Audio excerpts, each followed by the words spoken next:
Next new topic हमारे पास है chapter integration का, integration by using trigonometric identities. इसमें क्या करना है कि हमने इंटीग्रेशन करनी है, बट हमने क्या लगाना है, जो ट्रिग्नोमेट्रिक आइडेंटिटीज हैं, जो फॉर्मूलाज हमने पहले कर रखे हैं उसको अपनी अप्लाई करना है। अब इस पे हमारे पास जो फर्स्ट टाइप है वो है टू इंटेग्रेट इंटेग्रल साइन की पावर में mx dx and integral cos mx dx। अब देखो आपको पता ही है कि अगर एंगल में साइन के साथ कुछ भी है, जैसे यहाँ पे हो गया sign 8x, sign 4x, sign 9x, तो इन सबके इंटेग्रल्स क्या है, पॉसिबल हैं, आप इजीली कर सकते हो इन सबके इंटेग्रल्स। बट अगर ये पावर में आ जाए, इंटेग्रल साइन 8x आ जाए, इंटेग्रल साइन 4x आ जाए, तो हमारे पास कोई भी इंटेग्रल का फॉर्मूला नहीं है। मतलब आप एंगल में तो फॉर्मूला हमारे पास है, उसको आप कर सकते हो, बट अगर पावर में आता है तो हमारे पास कोई भी फॉर्मूला नहीं है। तो उसके लिए आपने क्या करना है, अगर ये जो पावर है, जो हमारे पास पावर है, पावर क्या होनी चाहिए, या तो 1 होनी चाहिए, 2, 3, 4, इन चारों नंबर्स के लिए ये टाइप है, मतलब पहले वाली। इसके अलावा अगर m की जो वैल्यू है, मतलब ये वाला जो m है, इंटेग्रल साइन mx कोस mx, अगर ये m 5, 6, 7, 8, 9 है तो अप्लाई नहीं होगा। तो मतलब m की जो वैल्यू है वो क्या होनी चाहिए, 4 या 4 से कम, मतलब 1, 2, 3, 4। ठीक है, तो इसमें आपने फॉर्मूला, आपको पता ही है कि साइन स्क्वायर एक्स का फॉर्मूला क्या होता है, 1 माइनस कॉस 2x/2, मतलब जो भी है यहाँ पे एंगल है वो क्या आएगा, डबल। कॉस स्क्वायर एक्स के लिए क्या हो जाता है, +1 प्लस कॉस 2x/2। और साइन 3x का फॉर्मूला क्या होता है, 3 sine x minus 4 sine cube x. Cos 3x का फॉर्मूला क्या होता है, 4 cos cube x minus 3 cos x. Already आपको ये सारे फॉर्मूलाज पता है।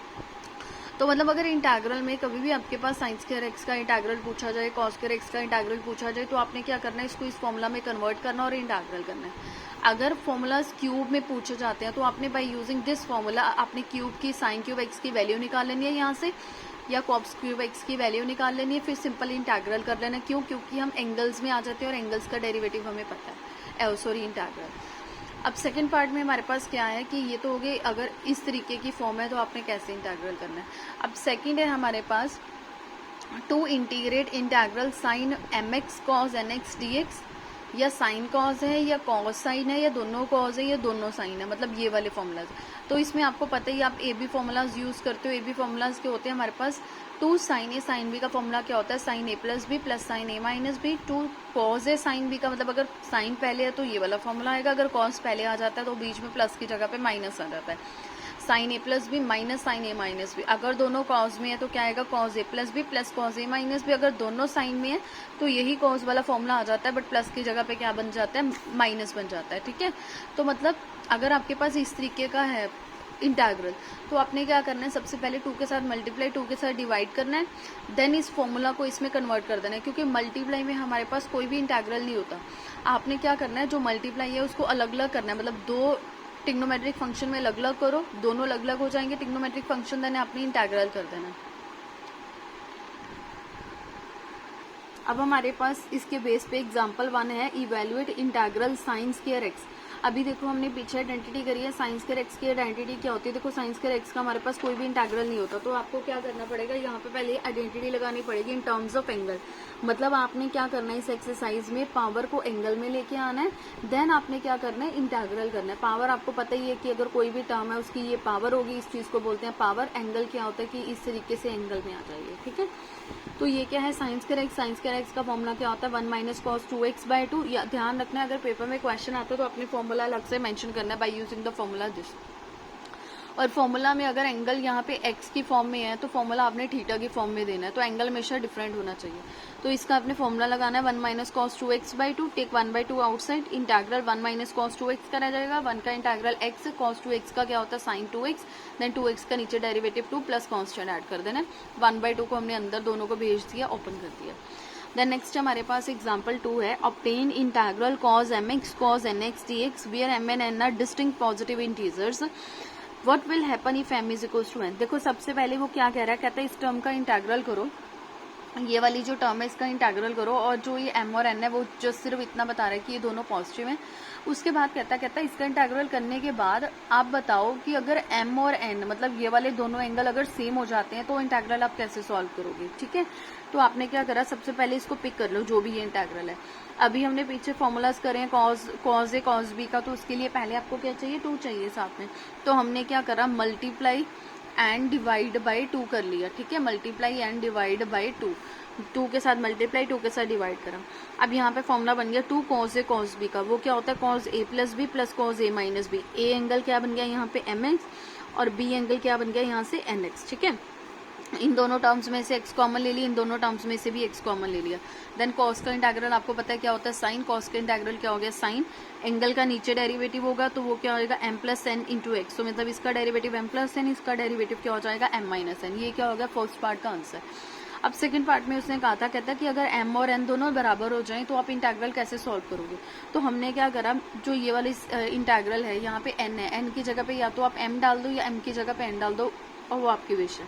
तो हमने इस n की जगह पे यहाँ पे m रिप्लेस कर दिया, मतलब दोनों m में आ गए। तो cos mx into cos mx क्या होता है cos स्क्वायर mx, फिर वही आइडेंटिटी आ जाएगी cos स्क्वायर x की, आपको पता ही है 1 प्लस cos 2x बाई 2, मतलब जो भी एंगल है वो एंगल क्या हो जाता है यहाँ पे डबल हो जाता है।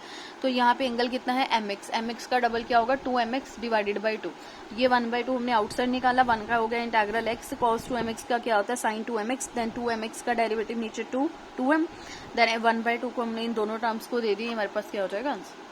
नेक्स्ट सेम इसी के बेस पे एग्जांपल 3 है, integral sign 3x cos 4x। फिर सेम देखो साइन ए cos b का फॉर्मूला लगेगा, तो सबसे पहले हमने वही करा 2 के साथ मल्टीप्लाई 2 के साथ डिवाइड, 2 साइन ए cos b का फॉर्मूला क्या है sign A plus B plus sine A minus B. तो आपने फॉर्मूला पहले मेंशन करना है हर एक क्वेश्चन में। तो यहाँ पे क्या हो जाएगा formula sine A plus B plus sine A minus B, sine 3x plus 4x कितना हो गया 7x। देखो साइन 3x माइनस 4x क्या आएगा साइन ऑफ माइनस x, तो साइन माइनस ऑब्जर्व नहीं करता तो इसका माइनस बाहर आ गया। अब जस्ट आपने इंटेग्रल करना है 1/2 as it is, sign 7x का क्या होगा माइनस कॉस 7x, 7x का नीचे डेरिवेटिव 7, देन माइनस ये वाला as it is, sine x का डेरिवेटिव क्या होगा माइनस कॉस x का डेरिवेटिव नीचे 1, देन आगे इसको सिंप्लीफाई कर दिया। ये चीज आपने ध्यान देनी है कि जितने भी ट्रिग्नोमेट्रिक फंक्शन हो, ठीक है, एक्सेप्ट कॉस और सीकेंड, ये जो दोनों हैं, ये जो दोनों टर्म्स हैं, ये नेगेटिव क्या कर लेती है ऑब्जर्व कर लेती हैं, ठीक है, मतलब इसमें जो नेगेटिव है बाहर नहीं आता, बाकी जितने भी एंगल्स हैं वो सारे नेगेटिव बाहर छोड़ देते हैं, ठीक है। अब देखो इसके बेस पे हमारे पास एग्जांपल 4 है, this is important one, evaluate integral cos 2x cos 4x cos 6x। अब देखो पीछे हमने 2 क्वेश्चंस करे, उसमें क्या था जस्ट हमारे पास 2 फंक्शंस थे ट्रिग्नोमेट्रिक फंक्शन, तो हम क्या करते हैं इजीली 2 के साथ मल्टीप्लाई 2 के साथ डिवाइड करके फॉर्मूला अप्लाई करके इंटेग्रल कर देते हैं। बट अगर इसी तरीके से हमारे पास 3 एंगल आ जाए, 3 ट्रिग्नोमेट्रिक फंक्शन आ जाए, 4 आ जाए, 5 आ जाए, तो उसके लिए आपने क्या करना है, तो उसके लिए आपने क्या करना है 2-2 करके कलेक्ट करने हैं, ठीक है, 2-2 करके कलेक्ट करके अपने फॉर्मूलाज अप्लाई करने हैं। तो जैसे अगर आप यहाँ पे देखोगे तो मतलब ये 3 हो गए, तो पहले हमने क्या करा इन दोनों को अलग कर लिया, ठीक है, मतलब ये वाली जो दोनों टर्म्स है इसको अलग करा, थर्ड वाले को बाहर रख दिया। तो इस पे फॉर्मूला लगाने के लिए हमें क्या करना पड़ेगा 2 के साथ मल्टीप्लाई 2 के साथ डिवाइड किया, तो 1/2 एज इट इज। फिर वही आपने फॉर्मूला लगाना है 2 cos a cos b का क्या होता है cos a plus B plus cos a minus b, ठीक है, इस पे यहाँ पे फॉर्मूला लगा दिया इसका cos 6x as it is, 2 plus 4 कितना हो जाएगा 6x। अब देखो यहाँ पे cos 2x माइनस 4x, तो ये क्या बनेगा cos माइनस 2x। अब मैंने अभी आपको कहा है कि जो cos है वो क्या करता है माइनस ऑब्जर्व करता है, तो मतलब cos माइनस 2x को आपने क्या लिखना है cos 2x, देन ये वाला cos 6x as it is. अब इस cos 6x को इसके साथ भी मल्टीप्लाई कर दो, इसके साथ भी कर दो, cos 6x into cos 6x क्या हो जाएगा cos स्क्वायर 6x, और ये क्या बनेगा cos 2x into cos 6x। इसका इंटेग्रल अलग कर दो, 1/2 इसको दे दो, 1/2 इसको दे दो, दोनों का आप इंटेग्रल अलग अलग कर दो। अब cos के थीटा का फॉर्मूला क्या होता है 1 प्लस cos 2x, मतलब डबल हो जाता है एंगल, cos के थीटा का फॉर्मूला क्या होता है 1 plus cos 2 theta by 2, here angle ही 6 तो जब आप फॉर्मूला अप्लाई करोगे वो क्या बनेगा 12x, क्लियर। तो ये क्या बनेगा 1 प्लस cos 12x बाई 2, क्योंकि स्क्वायर का हमारे पास इंटीग्रेशन नहीं होता तो आपको इसको एंगल में लेके आना है। फिर सिमिलरली ये क्या बन गया 2 में बन गया, मतलब आपको अगेन लगाना पड़ेगा, क्योंकि क्वेश्चन में क्या था 3 था, तो डेफिनेटली अब 2 पे तो अगेन आएगा ही आएगा। तो फिर से यहाँ पे क्या करा 2 के साथ मल्टीप्लाई 2 के साथ डिवाइड कर दिया, तो ये क्या बन गया 1/4, ये वाला भी इंटेग्रल एज इट इज। फिर वैसे ही फॉर्मूला लगा दिया 2 cos a cos b का क्या होता है cos a प्लस b, मतलब 2x प्लस 6x क्या हो जाएगा 8x, आप प्रॉपर इसको मेंशन कर देना। Then cos a minus b 2x minus 6x क्या होगा माइनस 4x, आपको पता है cos में माइनस ऑब्जर्व करता है, तो ये क्या हो जाएगा cos 4x। अब आपने क्या करना है जो भी ये टर्म है सबका इंटेग्रल कर देना, 1 का इंटेग्रल x cos 12x का साइन 12x बाई 12, 1/4 ऐसे cos 6x का क्या होगा साइन cos 8x का क्या होगा साइन 8x, 8x का नीचे 8, और cos 4x का क्या होगा sine 4x by 4 plus constant add करना, आप इसको आगे सिंप्लीफाई भी कर सकते हो। देन हमारे पास अब एग्जाम्पल 8 है। एग्जाम्पल 8 में क्या है, tan की फॉर्म में है, ठीक है, तीनों क्या है tan में, tan x, tan 2x, tan 3x, ठीक है। अब देखो हमारे पास क्या है, इसमें ये जो तीनों टर्म्स हैं वो क्या है, मल्टीप्लाई में है। तो मतलब अगर तीनों टर्म्स मल्टीप्लाई में, तो हमारे पास किसी भी टर्म में मल्टीप्लाई में इंटीग्रल पॉसिबल नहीं है। बट अगर हम किसी भी तरीके से इन तीनों टर्म्स को प्लस माइनस में ले आए, किसी भी तरीके से इन तीनों टर्म्स को अगर हम प्लस माइनस में ले आए तो इंटीग्रल हो जाएगा, बिकॉज हमें पता है कि जो tan x है उसका इंटीग्रल क्या होता है, minus log of cos x, clear. तो इसको हमने प्लस माइनस में लेके आने के लिए हमने क्या करा, हमारे पास एंगल देखो कौन कौन से एंगल है हमारे पास, x, 2x एंड 3x, तीन एंगल्स हमारे पास, x, 2x, 3x। तो आपको पता है कि अब 3x को कैसे लिख सकते हो, 2x प्लस x लिख सकते हो ना, मतलब इस 3x को आप इन दोनों एंगल्स में लेके आ सकते हो, ठीक है। तो हमने क्या करा, tan 3x को लिख दिया पहले tan 2x प्लस x। अब आपके पास फॉर्मूला होता है tan a प्लस b का, which is tan a plus tan b divided by 1 minus tan a into tan b। तो मतलब इस केस में जो a एंगल है वो क्या बन गया 2x, और जो b एंगल है वो क्या बन गया x, क्लियर। तो यहाँ पे tan a प्लस b का फॉर्मूला क्या हो गया, tan a plus tan b divided by 1 minus tan a into tan b, clear. Here a is 2x and b is x। तो अब आपने क्या करना है, जस्ट क्रॉस मल्टीप्लाई करो, इसको सिंप्लीफाई करो, ये वाली टर्म इधर आ जाएगी और ये वाली टर्म इधर, tan 3x इंटू ब्रैकेट में ये वाली टर्म 1 इंटू दिस, तो यही आ जाएगा।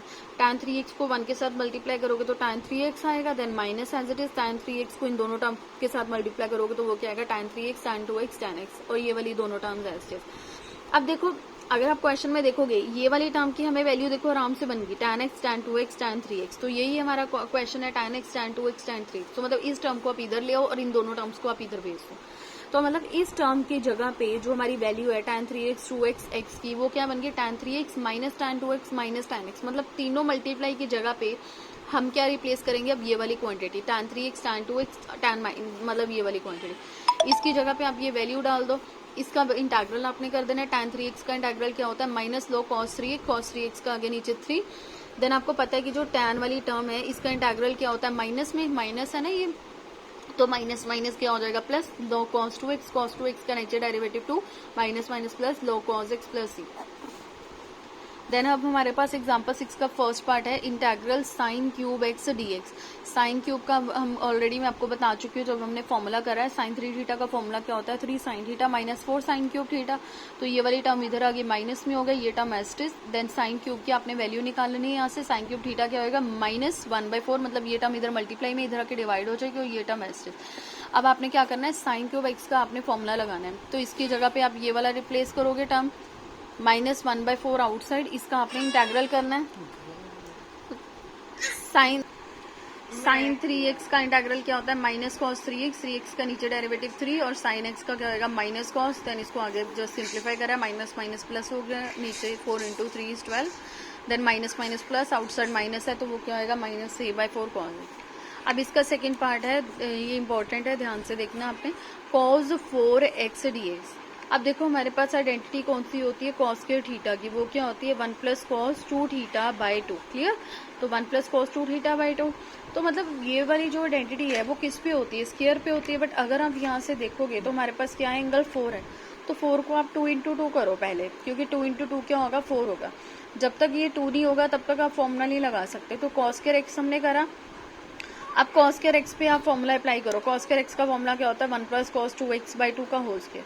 अब आपने क्या करना है, इसका होल स्क्वायर ओपन करना है। a प्लस बी का होल स्क्वायर क्या होता है, a square plus b square plus 2ab, ठीक है। तो यहाँ पे a क्या हो गया 1 और b क्या हो गया cos 2x। तो यहाँ पे आपने फॉर्मूला अप्लाई कर दिया, नीचे 2 का स्क्वायर करोगे तो वो कितना हो जाएगा 4। तो 1/4 जो है उसको आउटसाइड निकाला, 1 ऐसी चीज। अब देखो फिर से स्क्वायर आ गया, मतलब फिर से, क्योंकि आना तो है ही है, पहले 4 है, पहले 2 में कन्वर्ट हो गया, फिर 2 वाला अगेन चलेगा। तो मतलब कॉस स्क्वायर एक्स पे अगेन फॉर्मूला आप ये लगाओगे, एंगल 2x है तो एंगल क्या बन जाएगा, फॉर्मूला अप्लाई करते time 1 plus cos 4x by 2, और ये वाली टर्म एज इट इज। इसको ओपन करा, 1 एज इट इज, 1 बाई ये वाला 2 इसके नीचे कर दिया और इसके नीचे कर दिया। देन ये वाली term as it is, 1 plus 1/2 कितना होता है 3/2, और ये वाली दोनों टर्म्स आप एज इट इज रखो। देन आपने इंटीग्रल करना है सिंप्लीफाई करके, ये क्या हो गया 3/2, और इंटीग्रल दिस टर्म 3/2 का इंटीग्रल क्या होगा 3/2 इंटू एक्स। कॉस 4x का क्या होगा 1/2, पहले एस्टेज रख दिया। कॉस 4x का क्या होता है साइन 4x, देन 4x का नीचे 4, ये वाला 2 एस्टेज। कॉस 2x का क्या होगा साइन 2x डिवाइडेड बाई 2, 2 के साथ 2 कट गया, और ये वाला जो 4 है वो आपने सब टर्म्स को दे देना अंदर, तुम्हारे पास आंसर आ जाएगा इसका। अब एग्जाम्पल 7 है हमारे पास, integral cos 2x plus 2 sin square x divided by cos square x। अब देखो अगर आप इस टर्म में देखोगे ये वाली टर्म भी किस में है, स्क्वायर में है, मतलब पावर है इधर भी, ठीक है। इस टर्म में भी क्या है, पावर है, मतलब इधर भी टर्म पावर में है, इधर भी टर्म पावर में है, बट ये टर्म किस में है, एंगल में। तो मतलब आपको दो टर्म्स पावर में, एक टर्म एंगल में है, तो मतलब यहाँ पे इस टर्म को कन्वर्ट करना आपने किसमें, पावर में कन्वर्ट करना है। क्लियर, पावर में कन्वर्ट करोगे तो तीनों टर्म्स पावर में हो जाएंगे, तो हम वहां से रिजल्ट रिड्यूस कर लेंगे कि क्या रिजल्ट बनता है। तो 2 sin square x as it is, नीचे वाला cos square x as it is. अब cos 2x का फॉर्मूला क्या होता है हमारे पास, 1 minus 2 sin square x। cos 2x का फॉर्मूला क्या होता है, 1 माइनस 2 sin स्क्वायर x। तो ये वाला नेगेटिव 2 sin स्क्वायर x और पॉजिटिव 2 sin स्क्वायर x, देखो आराम से दोनों कैंसिल आउट हो गए, तो क्या बचा, 1 upon cos square x। 1 upon cos क्या होता है, second square x, second square का इंटीग्रल क्या होता है, tan x plus x, simply बिल्कुल। देन एक्सरसाइज 7C है, अब हमारे पास 7C स्टार्ट कर रहे हैं हम। उसका क्वेश्चन नंबर 3 है, इंटीग्रल tan स्क्वायर x। देखो आपके पास tan स्क्वायर x की कोई भी आइडेंटिटी नहीं होती ऑलरेडी, वैसे हम ये कवर कर चुके हैं क्वेश्चन पहली एक्सरसाइज में। tan स्क्वायर x की हमारे पास आइडेंटिटी होती है, tan स्क्वायर x का इंटीग्रल नहीं होता, दैट्स व्हाई हमने आइडेंटिटी में कन्वर्ट कर। Secant square theta minus tan square theta क्या होता है, 1। यहाँ से tan स्क्वायर थीटा की वैल्यू निकाल ली, which is secant square theta minus 1। तो इसकी जगह पे आपने रिप्लेस कर लिया सीकेंड स्क्वायर x माइनस 1।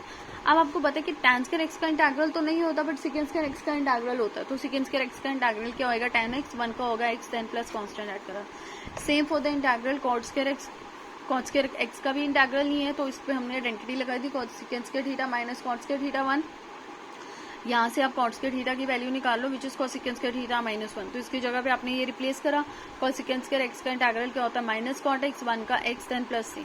ठीक है, अब आपका जो होमवर्क है आपने राइट डाउन कर लेना है ये question number first, question number second के दोनों parts, first and second, question number 5 का दोनों parts, first and second, question number 6 का भी फर्स्ट सेकंड, क्वेश्चन नंबर 9 का भी फर्स्ट सेकंड पार्ट है, क्वेश्चन नंबर 10 का फर्स्ट सेकंड थर्ड फोर्थ, और क्वेश्चन नंबर 11 के first 3 parts, then question number 12, 13 and question number 14 का फर्स्ट सेकंड। ये आपके पास होमवर्क है, ये आपने ट्राई करना।